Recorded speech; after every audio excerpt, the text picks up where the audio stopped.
Hi and welcome to this Yano video recipe. We upload a new recipe every single day, so make sure you're subscribed to not miss out. Today we're cooking spaghetti carbonara.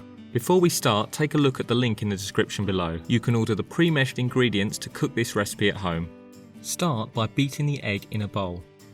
Now heat a saucepan of water on a high heat. Salt the water, and when it's boiling, add the spaghetti. If you twist the spaghetti before dropping it in, you'll find it spreads out nice and evenly. Boil the pasta for 6 or 7 minutes until it's cooked but still a bit firm. Once cooked, drain the pasta well and add half of the oil. Give it a thorough mix and leave the pasta to one side. Now put a frying pan on a medium-high heat and cook the bacon until it's slightly crispy.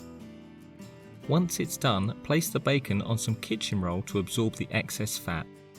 Leave any remaining fat in the pan.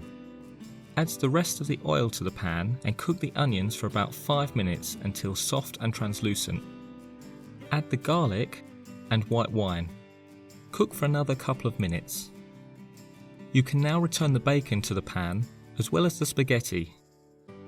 Give everything a good toss together. Finally, add the beaten egg and mix it in continuously until it's barely set. Then add half of the parmesan as well as the salt and pepper to taste. Give it all one last mix together and garnish with chopped parsley and the remaining parmesan.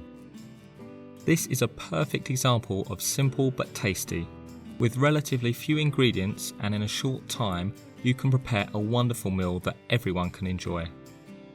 Thanks for watching, and don't forget to like this video. We upload a new recipe every single day, so make sure you subscribe to not miss out.